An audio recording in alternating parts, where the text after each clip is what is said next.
תודה לקרן. הדוברת הבאה שלנו היום היא האסטרונאוטית ניקול סטוט. אנחנו מזמינים את כל מי שנרשם לכנס וצופה בו דרך אתר השידור לכתוב שאלות באנגלית לניקול סטוט בחלונית הממוקמת מתחת לחלון השידור, ואנחנו נענה עליהן בסוף הרצאתה. Nicole is an astronaut and artist who creatively combines the wonder of her spaceflight experience with her artwork to inspire everyone's appreciation of our role as crewmates here on Spaceship Earth. She is a veteran NASA astronaut with 2 spaceflights and 104 days living and working in space as a crew member on both the International Space Station and the Space Shuttle. Personal highlights of her time in space were performing a spacewalk, 10 women to do so, flying the robotic arm to capture the first HTV, working with her international crew in support of the multidisciplinary science on board, painting in watercolor, and of course, the view out of the window.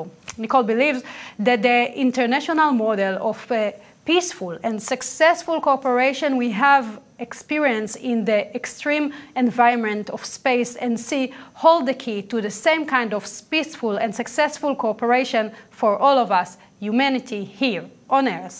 She is the founder of the Space of Art Foundation, uniting a planetary community of children through the inspiration of space exploration and the healing power of art. Nicole. Hello, thank you. It is Shalom. It is an honor to be here with you today.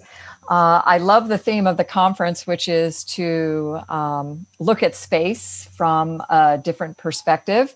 And I will try to do that a little bit for you today, and considering Earth from space, perhaps from a different perspective.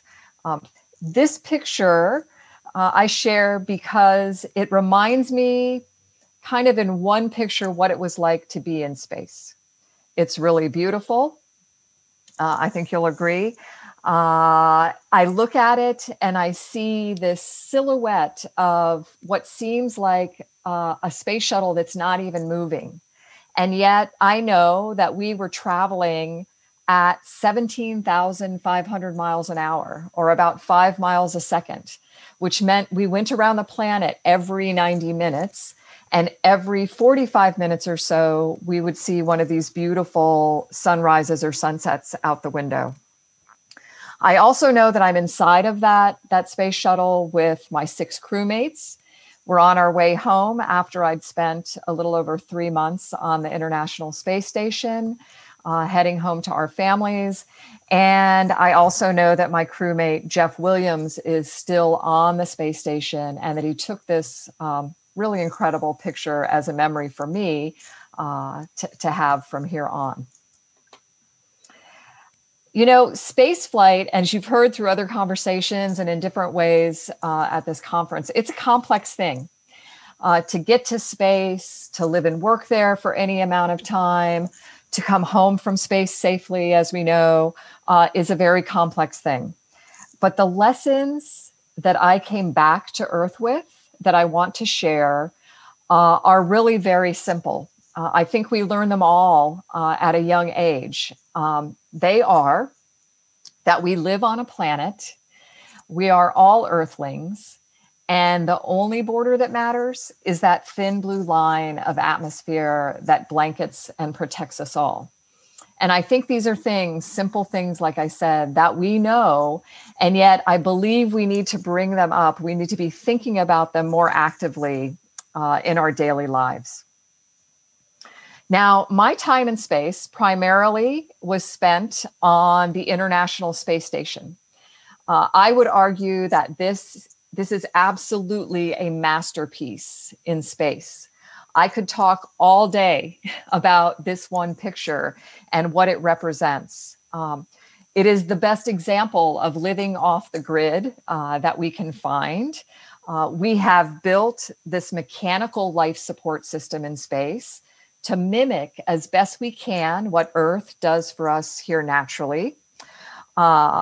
And when you look at it from the standpoint of how people from 15 different countries for the last over 20 years have come together peacefully, successfully to work in this place, I really honestly believe that is the best model for how we as human beings, as Earthlings, can live and work together as the crew here on Spaceship Earth.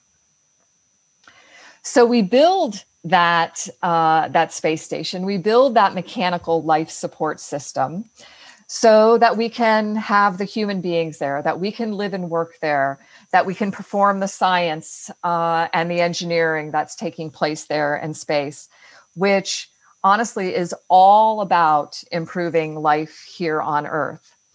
And in this picture, I love it because I think it represents the best kind of people to work with. Ones that you know wherever you are, and regardless of how complex the job is, that you're going to enjoy your time with them. But also that you know when things don't go as planned, that these people will have your back and you will be there for them. And that's what this picture represents to me. In this one, this is a short video. I'm just going to let it play. It's only about 10 seconds. This is Elan. You will know Elan. I don't know if you've seen this video before. To me, in this video, it represents joy. It represents the humanity of what we are doing in space. This week, of course, we are in our annual remembrance of Apollo 1, of Challenger, and of Columbia. But I think we are also always celebrating these human beings. And I think Elan gave us such a wonderful just outlook on his experience in space. And this one video clip really says that for me. Being in space certainly in every way provides you with a different perspective on things. Let's go one more. There we go. And in this slide, this I think represents why we go to this microgravity environment. Why do we go to this place that's so different than what we know here on Earth? And we do that for a number of reasons, but for one big reason is that we can take gravity out of the equation. And just like Elan was able to fly through that module, everything about the way our bodies behave, the way water and other things behave is a little different because we take gravity out of the equation. So from a science standpoint, we can learn all kinds of things about stuff we already thought we knew a lot about, but by just looking at it a little differently, we can learn more and more about these things. We can do all that we need to improve life on Earth because of it, and we can allow ourselves to explore further off the planet because of it. So I'll transition a little bit. You know, one of the absolute best things about being in space, there's the dogs, from the human side was the opportunity to look out the window and to experience Earth from space. Certainly a new and awesome perspective for anyone who has the chance to do that. When I got to space, I considered Florida my home. I'm living in Florida again right now. I wanted to see Florida from space and to know it that way. And so when I knew Florida was down there, I found my way to a window to see it, to appreciate it. But the way that we look out the window, I think, kind of evolves. We go from looking for these places that are familiar to us to seeing things that are completely unfamiliar. Like this is a picture of my crewmate Al crawling along the bottom of the space station. That's the glow of Earth below him. And yet Al feels like he's crawling along the floor. He has no sense of up or down.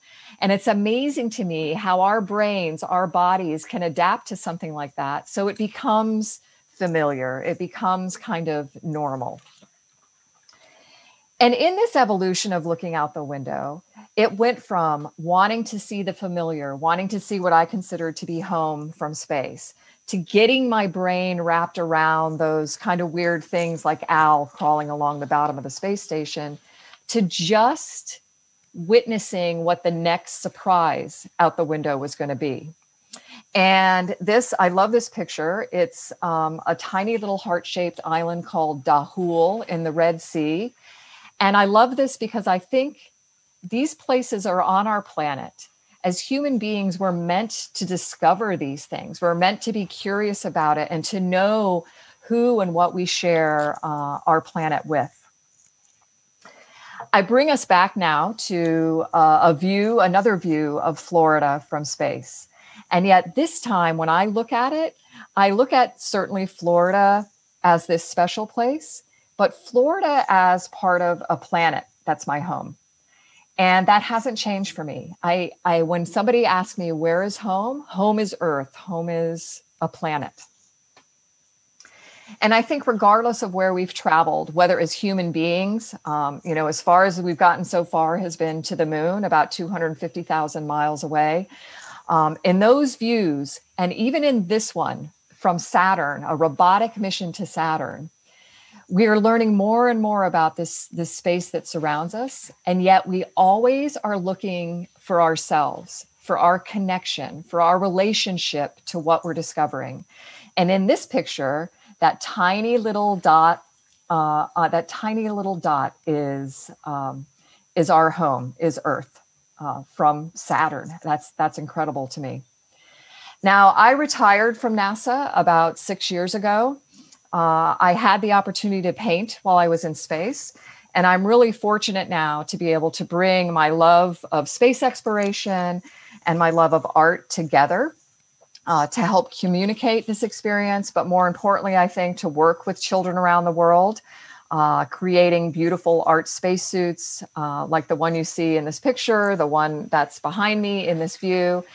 And I'll share with you just a little video here. I'm going to run through this kind of quickly so you can see our process. But working with kids around the world, including some children in Israel, we've been able to create beautiful artwork with them. Our partners at ILC Dover, who make our real spacesuits, quilt this artwork together into a gorgeous suit.